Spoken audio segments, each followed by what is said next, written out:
Good morning, everybody. So I'm Christophe, Senior Client Manager at Fiscal Reps, and I will be presenting this session on IPT Back to Basic with Dan, who is a client specialist at Fiscal Reps. So to give a further introduction on both of us, I deal on a day-to-day basis, as Mike mentioned, on the Francophone countries with the tax authorities, and in terms of clients, I will be dealing more with captive type clients. Dan, on his side, is dealing mostly with insurers, London insurers, for most of them. So this presentation is IPT Back to Basics. So really the aim of this presentation is to give you some general rules on compliance. It is more focused on compliance in Europe, but you will see that there is some bits as well outside Europe. As usual, this type of presentation is 45 minutes, 1 hour, so we aim to have it the most interactive possible. So feel free to interrupt if you have a specific questions, can be on a country, on a specific tax or on a specific requirement. Feel free to ask and to interrupt any time. So the content of the presentation, first of all, regulatory requirements. So we have an overview of before filing taxes, what needs to be done, so mostly in terms of registrations as a taxpayer. Then there will be some parts, really the core of the presentation on tax calculation and filing taxes, so basically the compliance process on a day-to-day basis. And then some more specific parts on anticipating audits here and how to be prepared for eventual audits from the tax authorities. And we'll finish here with non-EU IPT compliance and some basics rules on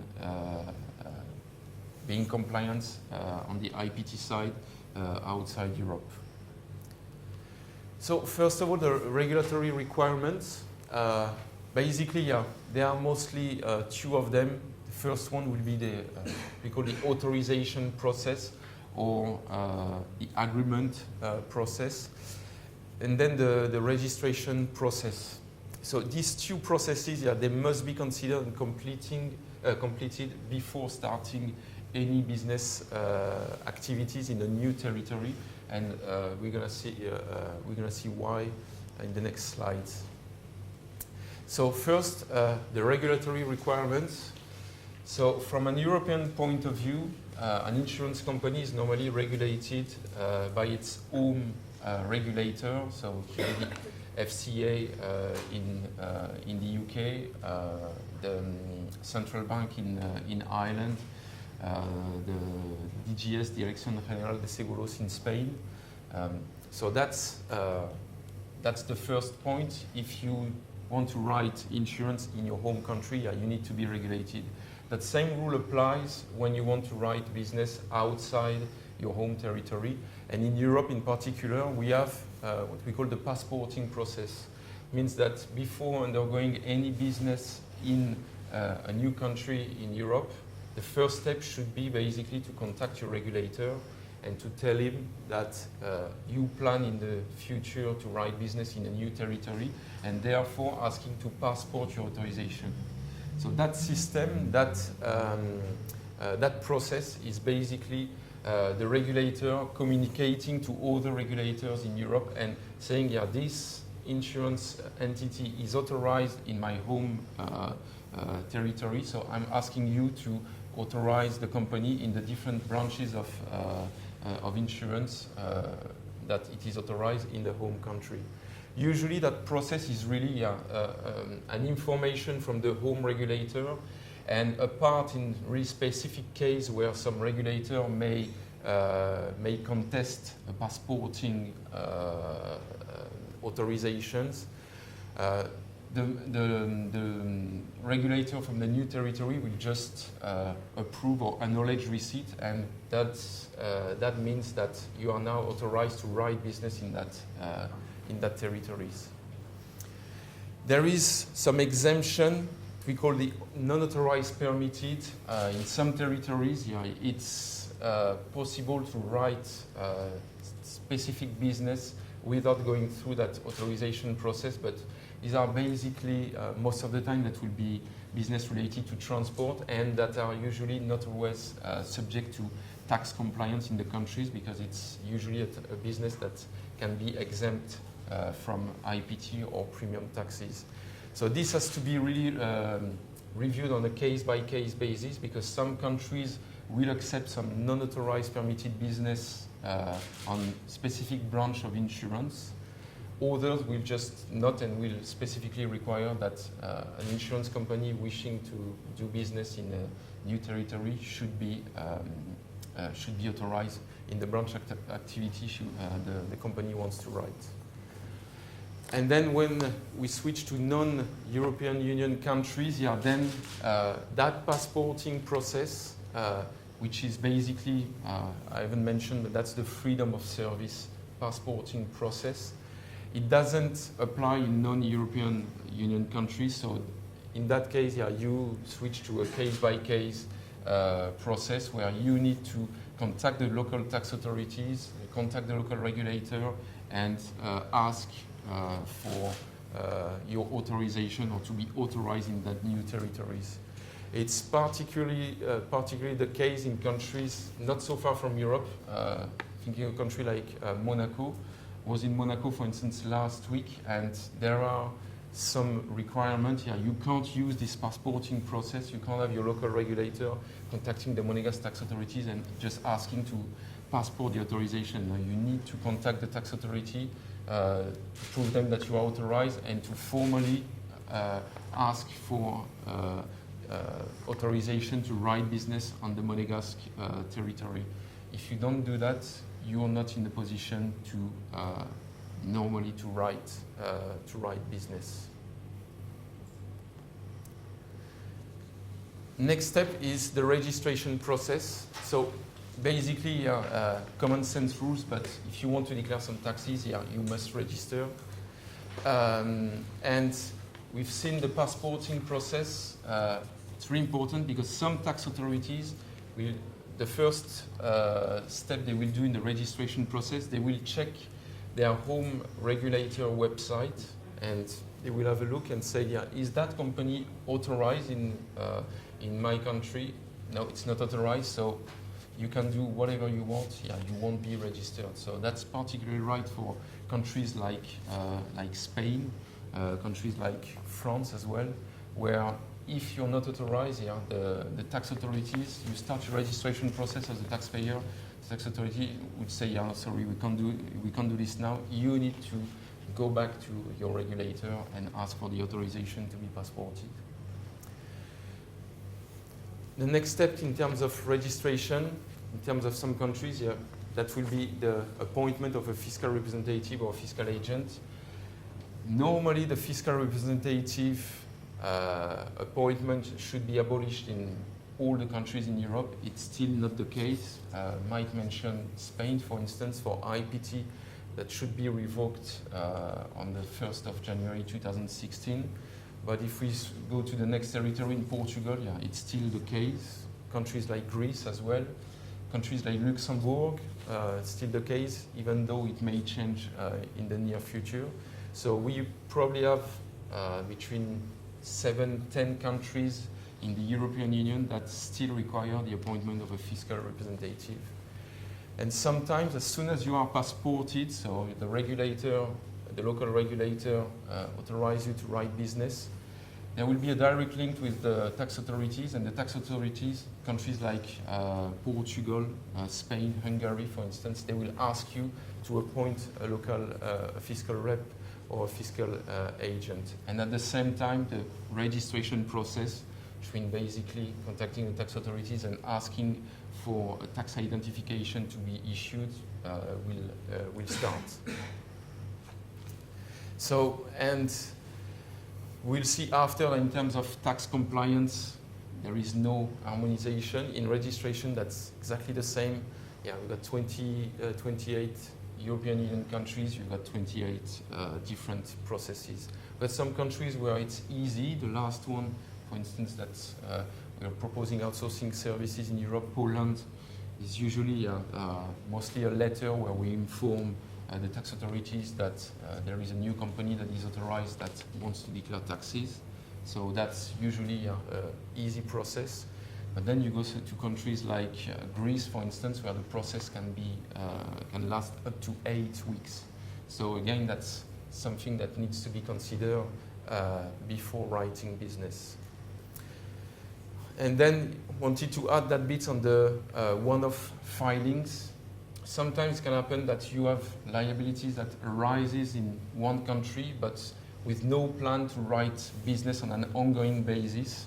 So it can be possible to contact the tax authorities in that case and find a solution to really have a temporary registration or just filing a return without a tax identification as soon as it's just a single return and there will not be any other liabilities in the future, and especially not regular ongoing compliance. So in terms of regulatory requirements, that's the two most important steps. So the important thing here is to remember that if these steps have not been conducted, this can trigger some late filing or some taxes undeclared, and that's where you start to trigger some historical liabilities with some potential penalties and interest.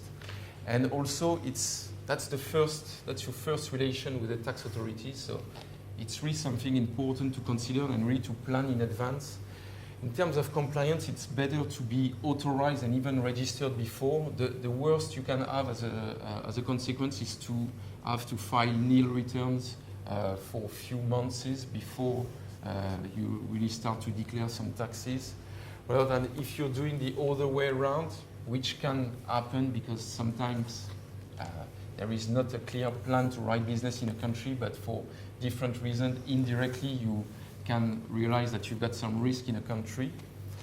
But you are in the situation that you have a tax liability and you want to file it and you can't because these two steps have not been concluded. So I think that's really the important general rules to consider here is plan ahead and making sure first authorization is passported or is granted in the new territory, so that as soon as it's done, you can start to register and be able to file some taxes.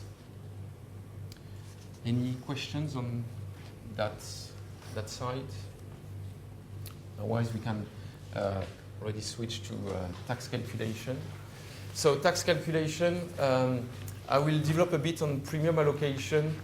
It's mostly basically having a point on the global business and the allocation of premium in case of insurance writing on a global basis and not on a country-by-country basis. And then, we will have all the standards, really general rules and steps that can help you to calculate your taxes. So I will do the premium allocation, and then Dan will develop more on the tax calculation as itself. So the premium allocation, basically, it's, as I said, it's really for on a day-to-day basis. For instance, I'm working with some captive clients. So it's quite their type of business where they will insure the risk of their parent company, which can have location of risk all around the world. So they're going to write a single contract covering different countries. This can happen, especially in freedom of service. If you insure some corporate business companies that have localities, that have got establishment all around Europe, you may be writing a single contract covering different countries. And in that case, the question arises of how to apportion the premium and where to allocate the premium. We've seen it especially with the Kavanagh case in 2001, where basically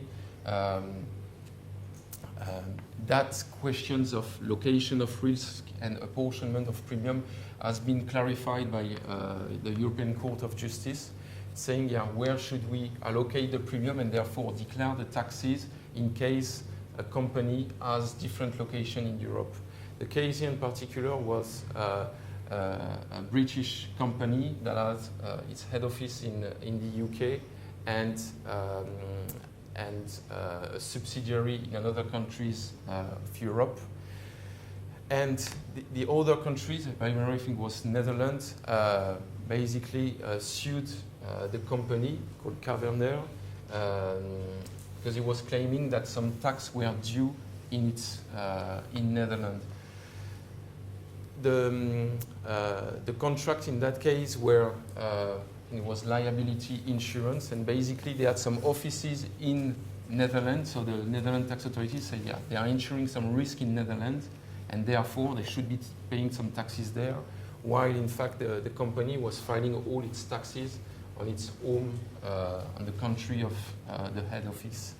So the European Court of Justice here, yeah, decided on the side of the Dutch tax authorities, and that's what helped in the application of the location of risk rules, which are set in the second non-life directive, where we've got basically 4 location of risk rules, depending whether the risk cover is a property, is a vehicle, is more travel or assistance insurance, or any other type of insurance. For instance, yeah, property, basically, yeah, common sense is the risk is located where the property is. But for business like liability, for instance, it's going to be more difficult to decide where the risk is located. So lots of companies say, yeah, you've got a head office, so most of the liabilities is there.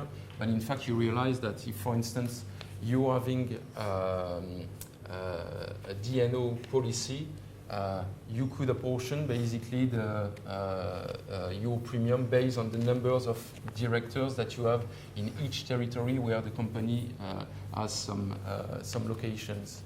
And in that case, yeah, that can be a way to apportion the premium the most faithfully possible with the risk cover.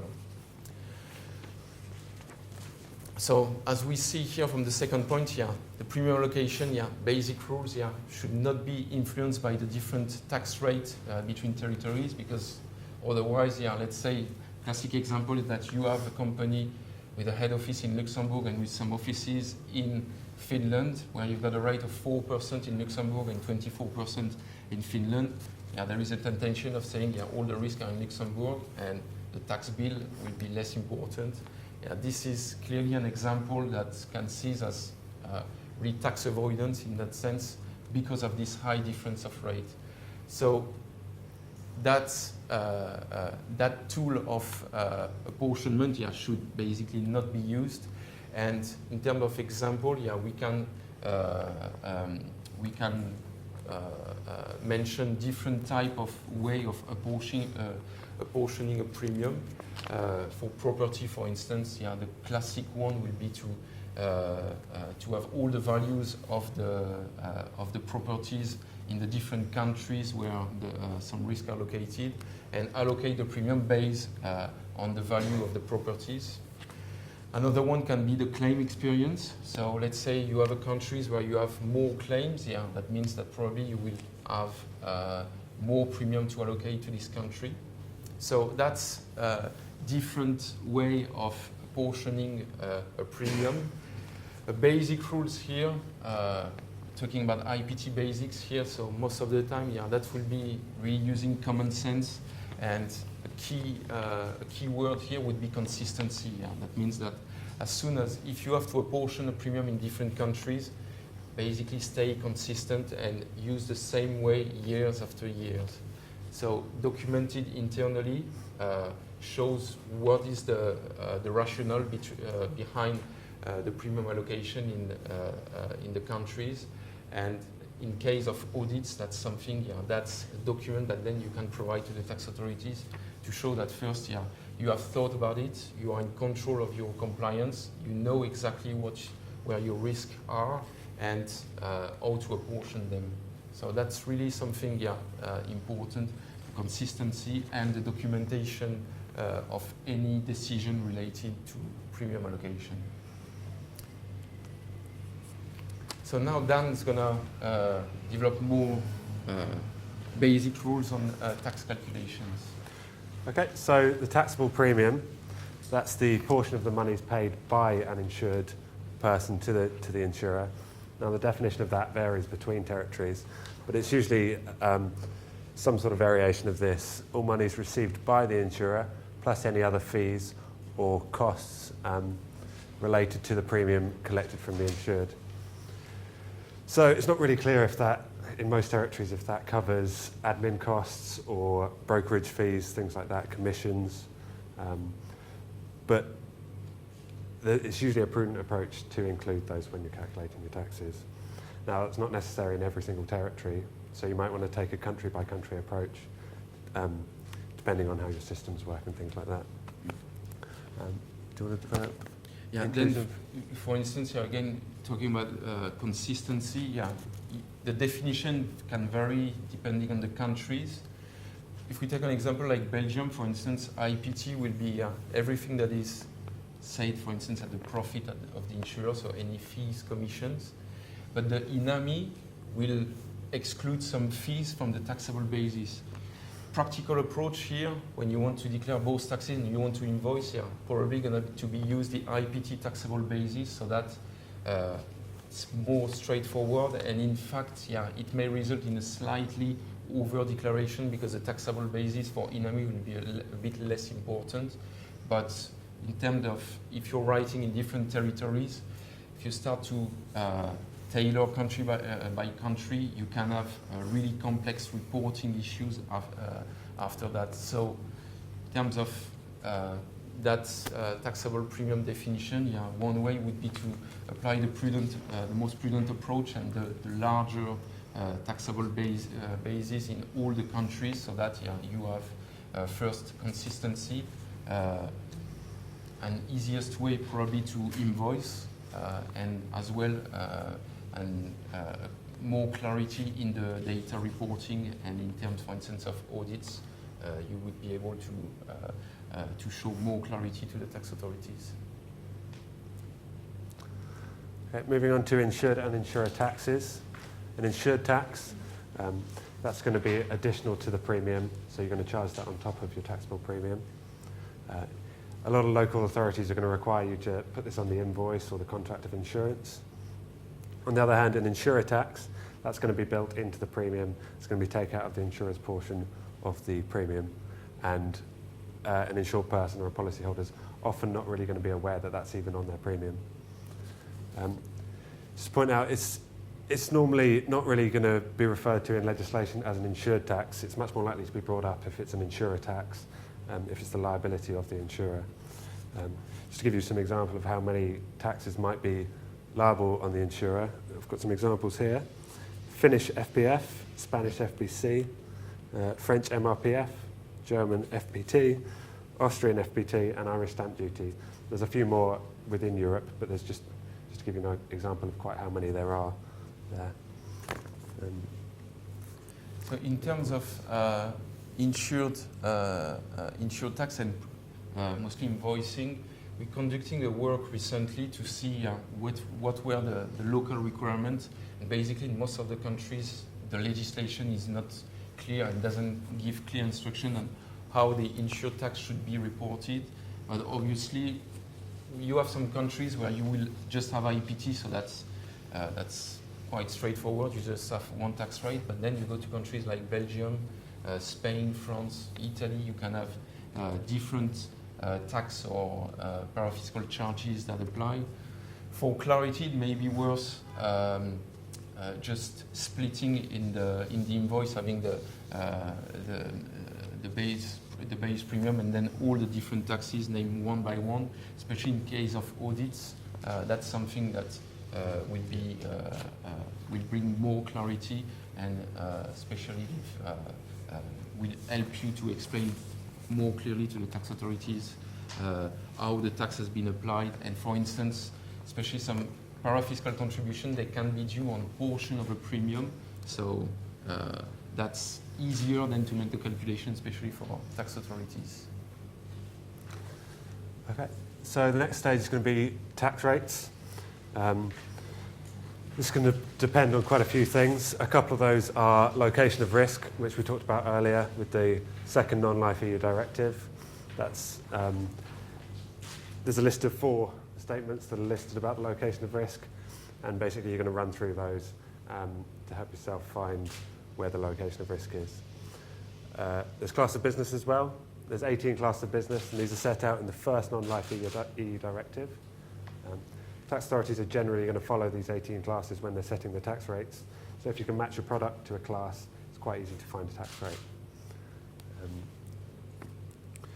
But really with an insurance product, it's not always going to cover one class. So for example, a travel product, that might be class 1 accident, class 16 miscellaneous financial loss, class 17 legal expenses, and class 18 assistance. There could even be more. So it's often a requirement to split the premium over the different classes. But having said that, some territories are going to ask that you don't split the premium, or say you don't have to split the premium. So in those cases, there's generally going to be a bit more guidance. So they might say travel is class 18 assistance, and you should tax it on that basis. And this is an interesting example because you can have also the other example in terms of class of business where for specific business like motor, for instance, the tax authority will consider you can have class 3 and 10 because you've got the motor damage part and the motor liability part. So in that case, in terms of tax application, you will go more to a generic type of business like motor, property as well. Property usually class 8, 9, but can also include some 16 financial losses for business interruption for property business. So, on a case-to-case basis, you can stick to the class of business, but then in some countries, they will ask you to consider more general type of business rather than class by class. Part of the difficulty is not just finding the tax rate, you've got to keep reviewing it. So just to give you an example of how quickly it might change, in Greece there was an increase on IPT of 10% up to 15%, as Mike said earlier. That was introduced on the 16th of July, and it became effective on the 17th of July. So it's just a day within that you had to update your invoicing. Anything else? And the UK rates as well, that is increasing in November. And that's why it's interesting because depending on the tax authorities on the countries, you can find 2 really different approach. Greece, for instance, from one day to the other, you need to apply the new rate. So in terms of adjustment at insurance company level and internal system, that's quite difficult to reflect it within 2 days because I think it was voted on the 15th of July, applicable 2 days after. So it's quite difficult to do that. In the UK, it's going to be the same, but it has been planned in advance because there is normally, I think, a period of 6 months that you need to respect notice before changing a rate. Then you have other countries, like in France, in next year, 1st of January, there should be an increase in legal expenses again. But in that case, the instruction from the tax authority is to apply the new rate on contract issued on or after the new date. That means that, let's say you have a contract that has been issued in 2015 with the old rate, with the previous rate, you can still apply that rate on the installment that may have not been declared and that you will have to declare in 2016. So here, we can see the difference of approach from tax authorities, where some will ask for the change to happen clearly on that day, and some will basically have a transition period to help implement that change of rate. Okay. Just to give you an example of some rate models, we're not going to go into a huge amount of detail about these, but by far the most popular is taxable premium multiplied by tax rate. So once you've found your taxable premium and your tax rate, it's quite easy to calculate that one. Cyprus is an example of a more traditional stamp duty regime. So there's a fixed fee per document that's issued. That's pretty easy to calculate, but it's going to be taxing those lower value premiums disproportionately to the higher value ones. Spanish extraordinary risk, that's an example of a rate model that uses the sum assured and the limit of indemnity of the product. And finally, we've got sliding scales. That's when you're paying a different tax rate based on your premium size. So Hungary is an example. There's a 10% tax rate on IPT as the standard rate. And you're going to be paying anywhere from 25% to 100% of that 10% based on your total annual premiums and your total monthly premiums. And we have a new one as well. Yeah, we realize Hungary is one of the recent IPT regimes. They had a fire brigade charge before.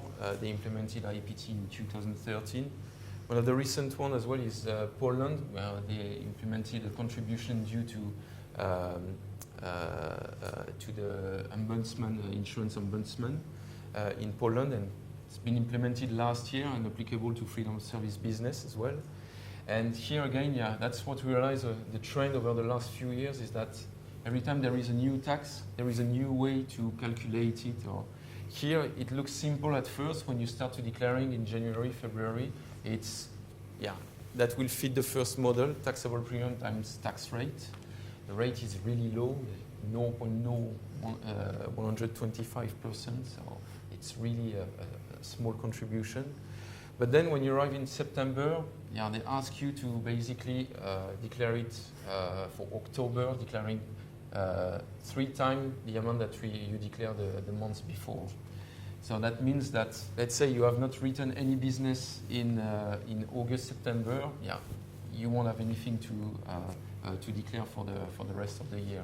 But then after they will ask you to make an annual summary of month by month of what you've written and may eventually ask you for additional payment the next year. So something that could be very straightforward, a tax rate on the taxable premium on a monthly basis, yeah, become a report nightmare in the end for a very small amount of tax. So, and it's something, yeah, it's been 2 years now that we're starting filing it, and we're still having some discussion with the Polish tax authorities.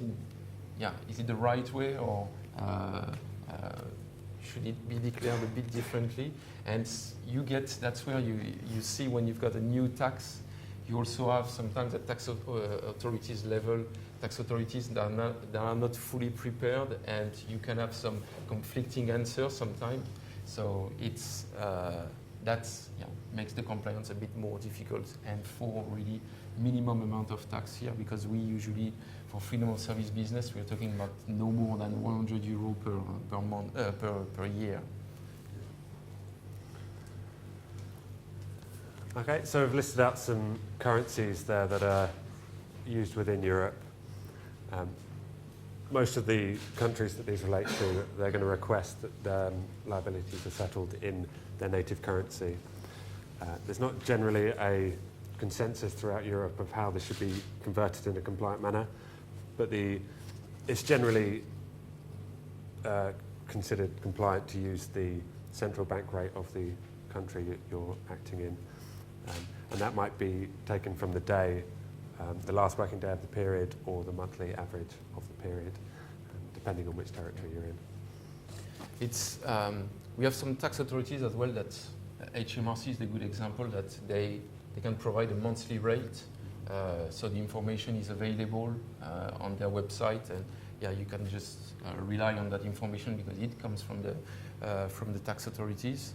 But I think one point that is important is that if you invoice in a different currency than the reporting currency, is when should you apply the exchange rate? And by experience, yeah, we've seen in the past some of our clients, for instance, doing all the process in the invoicing currency, and when it's about to declare, yeah, sending us the funds, the tax amount in the invoice currency, and then the rate of exchange applied is usually the one on receipt of the funds, and which usually includes some bank fees charges.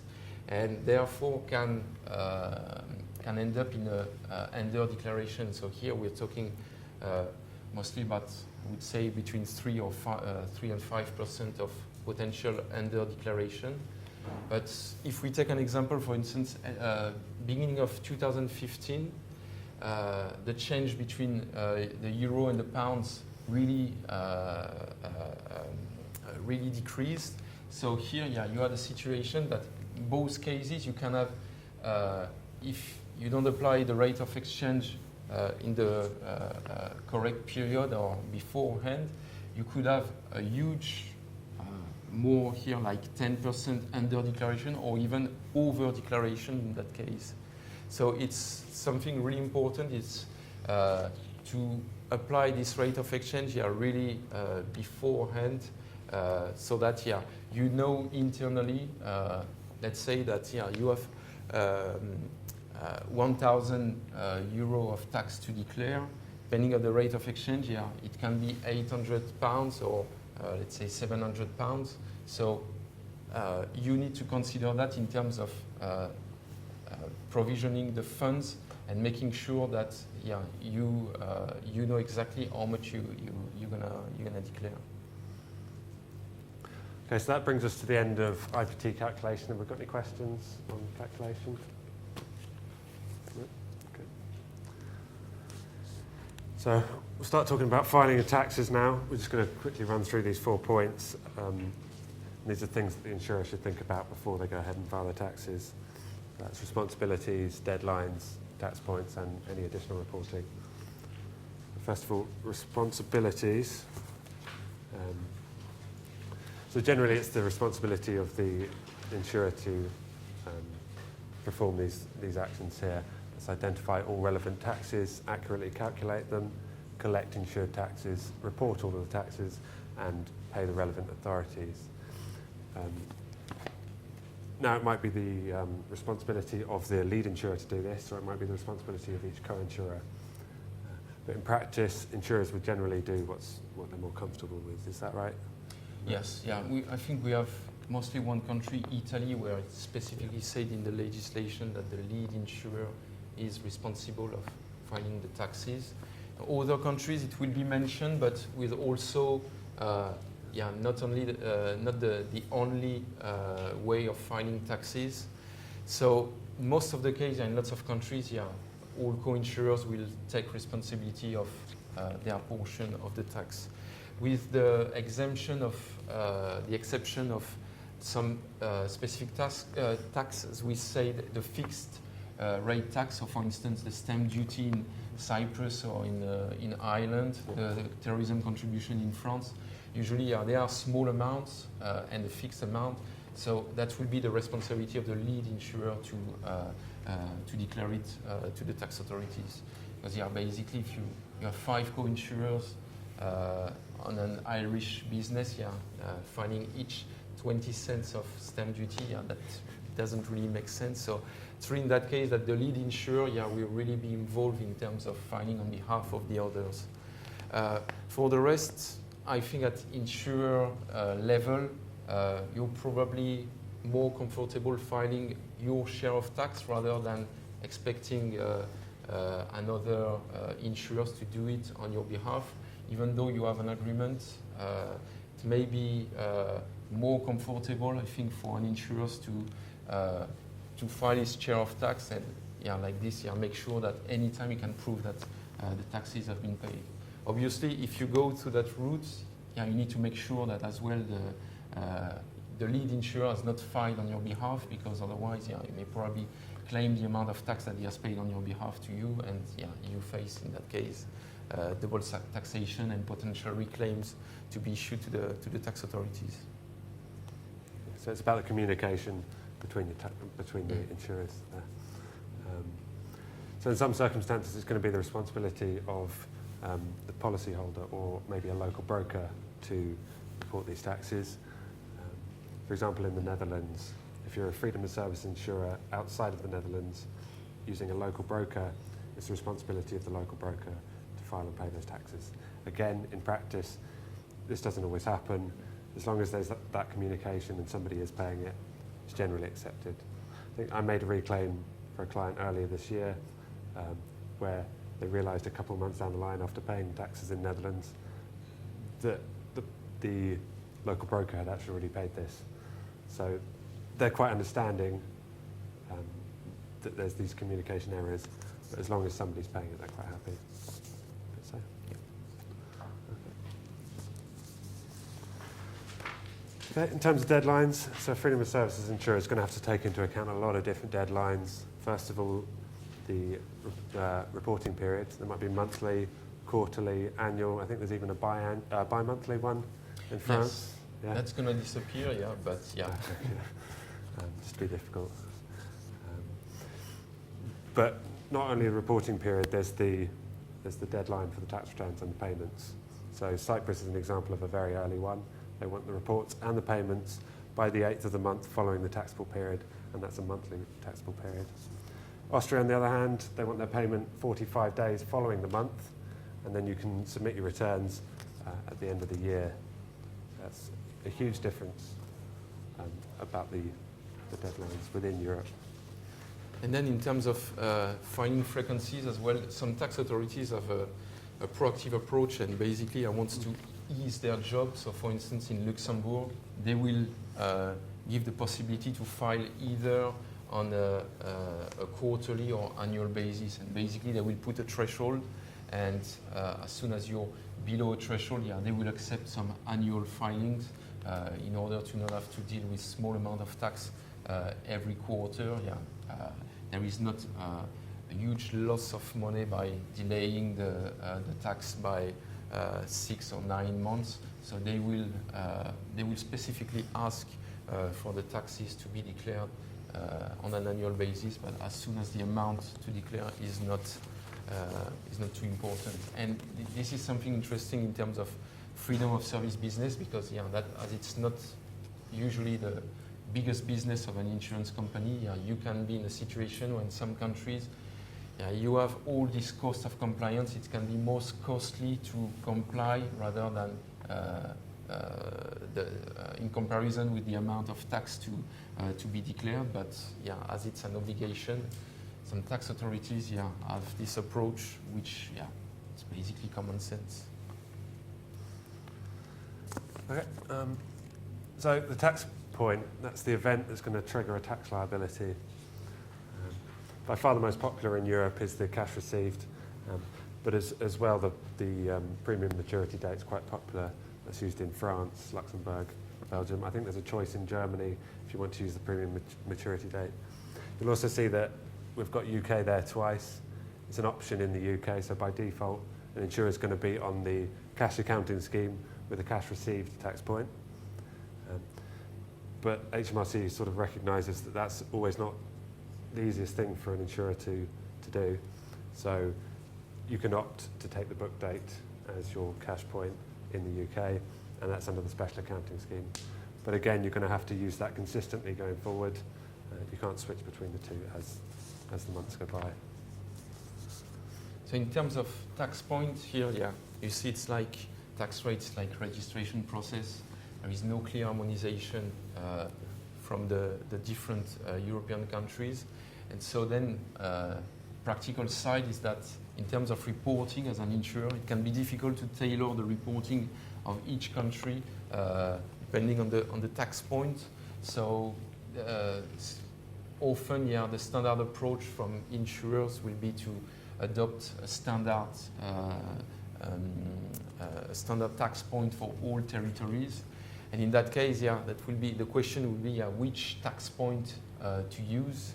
And I think a good example would be, for instance, recently with Monaco, when we were asking which tax point should be used because it was not clearly defined in the legislation.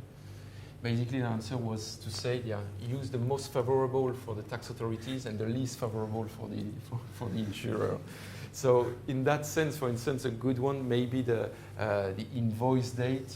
That can be what we would say a prudent tax point, because that's going to be usually before the premium is received. So you may have, even though in practice you can invoice after the premium is received, but yeah, that may be a prudent approach. But again, it's something, yeah, we're going to see it with the audits. Yeah, that's a point that can be reviewed in terms of audits, and basically our client is using, our insurance company is using tax point. Yeah, is the company using tax point to delay the tax filing, or is it just, yeah, something that is a standard approach in the company, and to make sure that you are in full control of your compliance, because using different tax points as well could make the reporting more difficult, and in a way, in fact,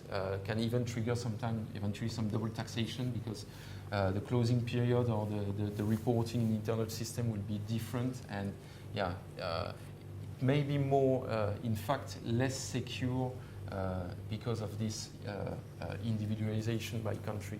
So yeah, basic rules, yeah, adopting a prudent approach, a consistent approach, and document it internally. Yeah, if you know that in a country you're not going to be able to match the tax point, the common sense approach, I would say that, yeah, decision has been taken to use a specific tax point, and we're applying it consistently. And if you have some filing on a monthly basis, yeah, you see that there is always some taxes declared to the tax authorities. So there is clearly not an objective of delaying or avoiding taxes. It's just a practice. We just put an exception on the extraordinary risk in Spain. Inception date, yeah. Consortio, in that sense, Spain is a difficult country in that case, because you have two different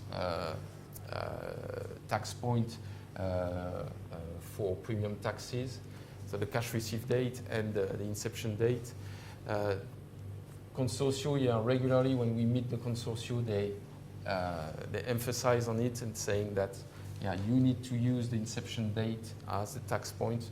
Otherwise, yeah, they reserve the right in case of a claim to compensate or not the policyholder. So it's really, yeah, we often insist on that inception date in Spain for extraordinary risk. This is, yeah, I think you can adopt a standard approach for all countries in terms of tax point, but bear in mind extraordinary risk in Spain, yeah, it means it needs to be probably considered outside. And as it's not based on calculating on premium, but rather on sum insured, maybe in fact easier to segregate it from the other reporting, from the premium tax reporting.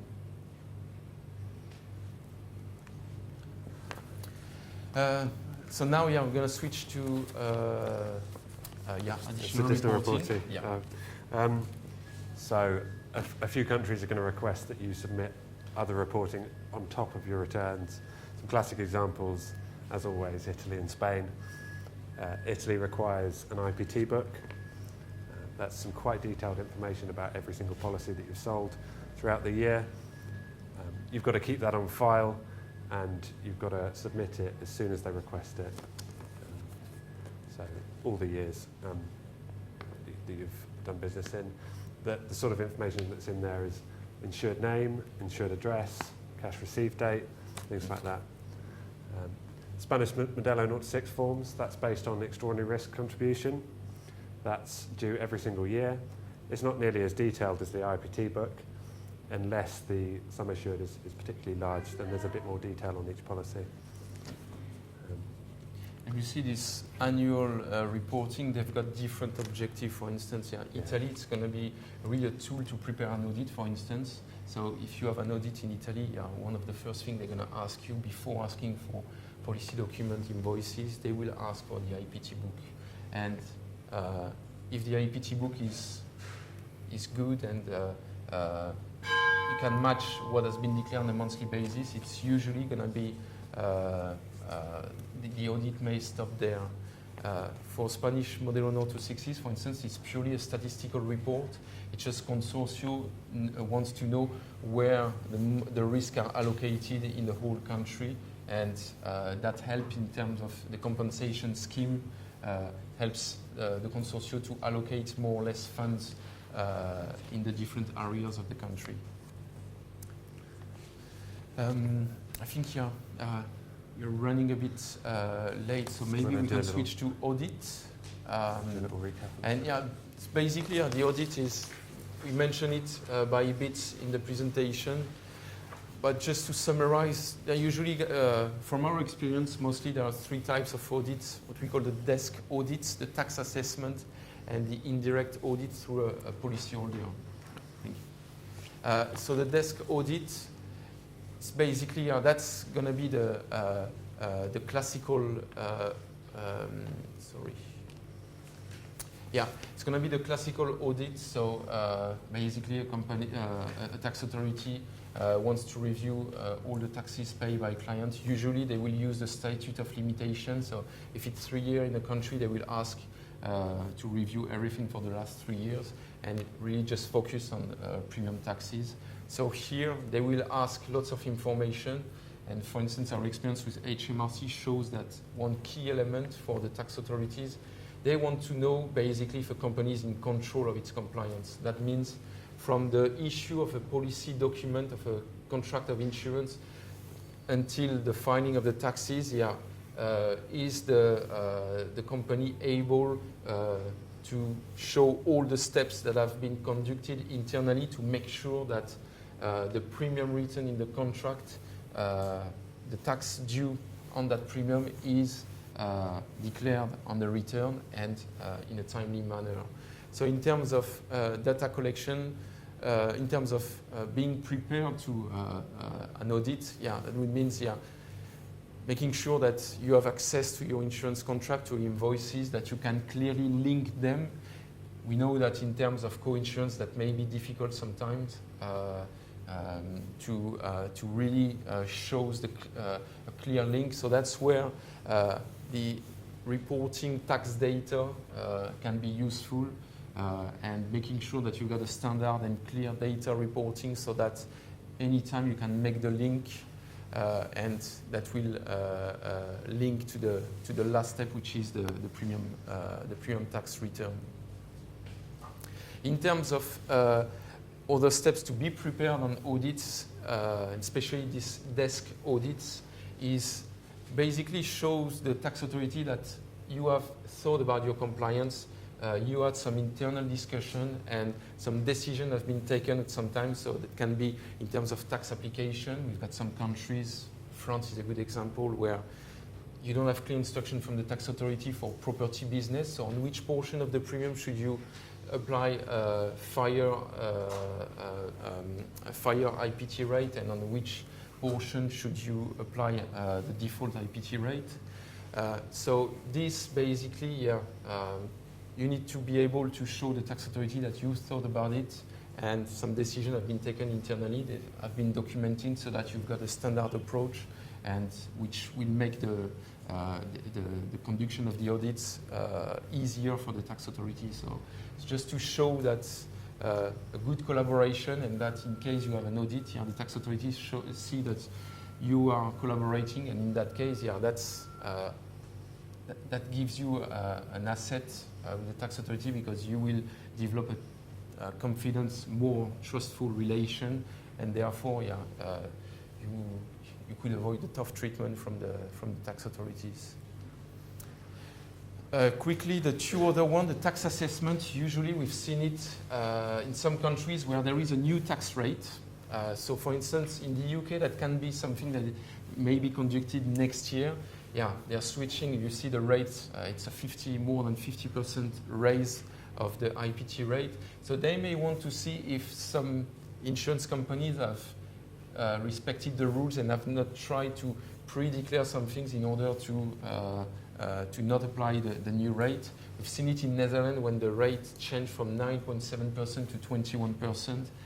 In that case, the tax authorities may conduct some assessment specifically on a period, a transition period, to check that there is correct rate has been applied on contracts. And the last one is really, I would say, a nicer one, is the indirect audit through a policyholder. So we'll have, for instance, let's say a company that is audited in a country by the tax authority, and as part of this audit, it will be audited on corporate taxes, income taxes, and they will also want to check that the IPT or the premium tax that has been paid by that company has been declared to the tax authorities by the insurer, because that's the responsibility of the insurer. So indirectly, you can be contacted by some tax authorities that are conducting an audit on one of your policy holder. So we've seen this point, and yeah, very quickly on the non-EU IPT compliance. Yeah, something we really focus at Fiscal Reps on European business, but we are developing outside Europe. And some basic difference that we can see between Europe and outside Europe is mainly location of risk. In Europe, we've got the second non-life directive that clearly sets the different location of risk rules. Doesn't mean that this will apply internationally, and outside Europe, you may need to seek the local rules that can be, for instance, more straightforward and be only the registered address of a policyholder, for instance. So it's something, yeah, to consider. Yeah, you've got some rules in Europe. They apply to European Union, and they don't apply specifically in other territories. A good example is Switzerland, where the location of risk rules, they don't match the European Union location of risk rules. And then I think the next point is the responsibility, and we see that in lots of countries outside Europe internationally, yeah, that won't be the responsibility of the insurer to file the tax, but the responsibility of a policyholder. And in that case, yeah, we'll see that lots of regimes are not really specific IPT regime, but they are more going to fall on the classic VAT regime. So that's it for the presentation. If you got any question now, I think we've got a break, so you may want to have a coffee. But if you want to ask question now, yeah, we're available. Otherwise, yeah, we are available all day long should you have a specific question. Thank you.